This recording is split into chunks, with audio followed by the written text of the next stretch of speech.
Bonjour et bienvenue sur mon premier bilan du mois. Moi, je m'appelle Lydia et ici, je partage mon apprentissage du français mois après mois.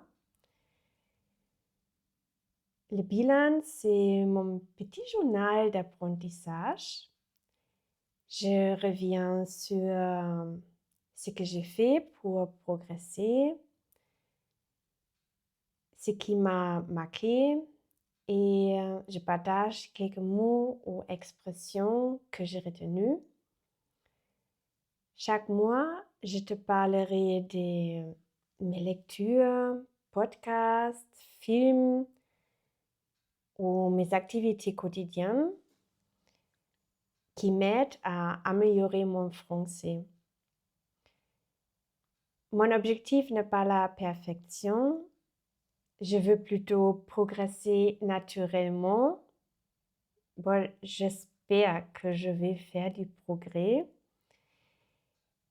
et je veux te montrer mon chemin étape par étape. Alors, voyons ce que le mois février m'a appris. Qu'est-ce que je fais concrètement pour mon français ce mois-ci?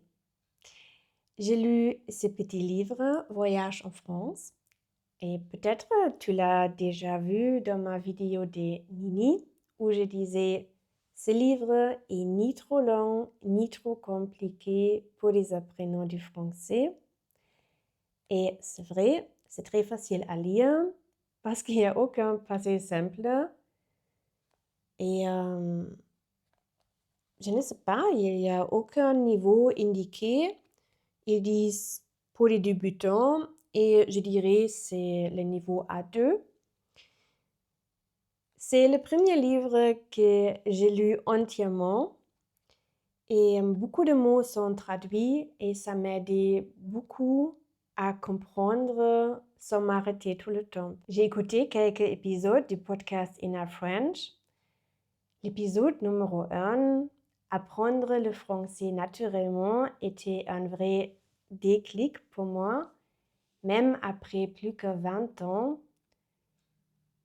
Les hypothèses du professeur Stephen Krashen m'ont fait comprendre que c'était pas ma faute pourquoi j'ai pas réussi d'améliorer mon français.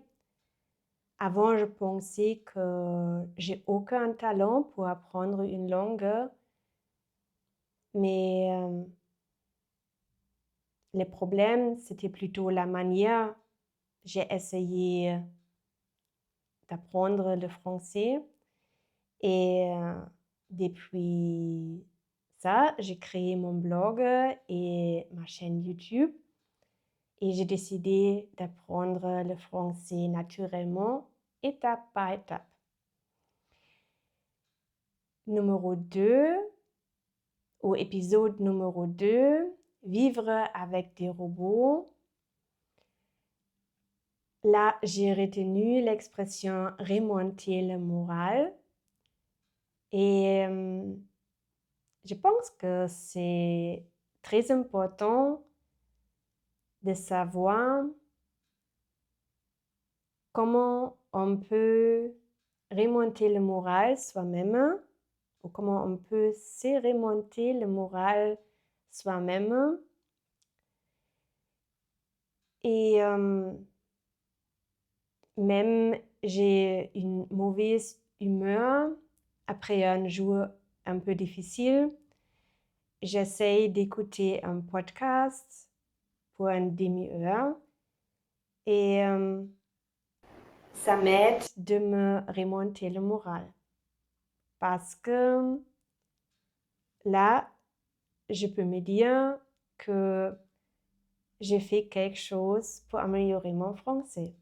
Dans l'épisode numéro 3, le pays le plus heureux du monde, le présentateur Hugo a dit « Rassurez-vous ». Et ça a été resté dans ma tête parce qu'aujourd'hui, je suis beaucoup plus rassurée quand je regarde un film et je ne comprends pas tout. Avant, j'arrêtais immédiatement. Et maintenant, je sais que j'ai besoin simplement de les répéter plusieurs fois. Et c'est comme ça que j'ai regardé Harry Potter. Je ne sais pas comment dire le film numéro 1 ou la première partie d'Harry Potter. Mais ça m'a donné la confiance de suivre une histoire entière sans sous-titres, même je comprends pas tous, même je comprends pas tout. Ce mois-ci, j'ai créé quelques vidéos sur ma chaîne et c'était pas objectif d'apprendre pas que toutes les expressions, comment prendre des nouvelles ou comment reprendre les contacts et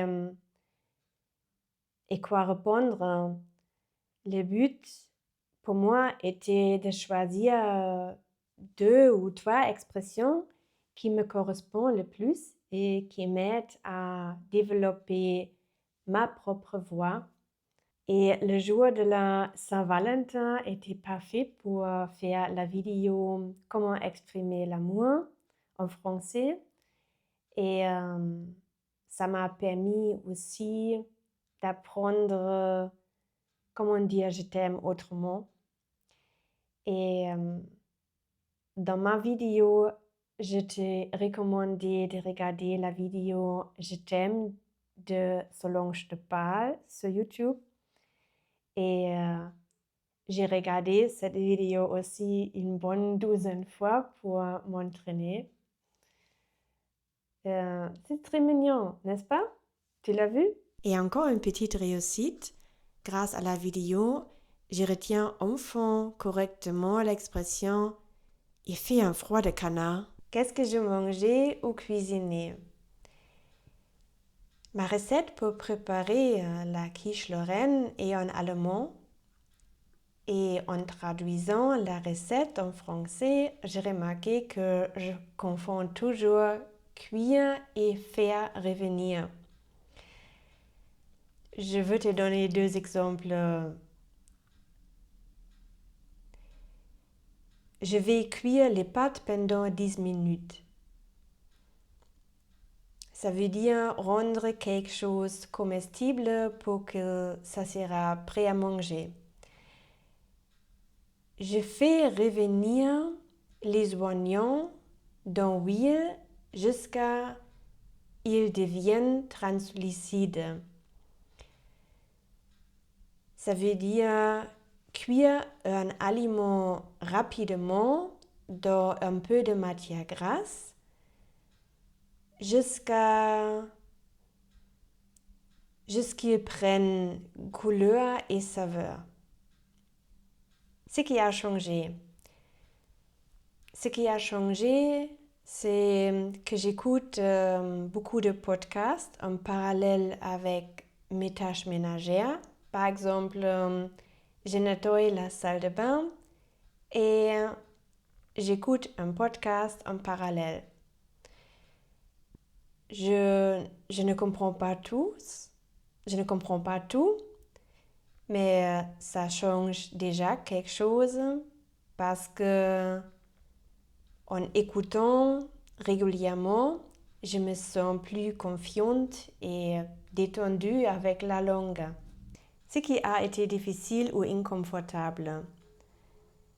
Ce qui a été difficile, c'est que me manque de temps. Faire des vidéos et écrire le blog, ça me prend beaucoup d'énergie. Et la technique, c'est pas encore simple pour moi. C'est pas encore facile pour moi. Et parfois, il me manque mentalement l'énergie pour me concentrer sur le français. Et j'ai l'impression que je cours après la journée et à la fin, j'ai souvent le sentiment que ouais, que c'était un jour perdu pour mon apprentissage du français. Et je trouve ça dommage. Une envie pour le mois prochain. Le mois prochain, je voudrais trouver une vraie petite routine quotidienne, même 5 ou 10 minutes par jour. Je veux essayer de faire un mini-bilan chaque jour pendant un mois et je compte d'écrire ma liste des courses en français. Et voilà, c'était tout. Merci de suivre mon premier bilan du mois. Écris dans le commentaire quelle expression ou mot tu as retenu, toi aussi. Et je te souhaite une merveilleuse journée. Ici, il fait déjà printemps. J'ai donc envie d'aller dehors et de me promener un peu. Prends soin de toi. À la prochaine et au revoir.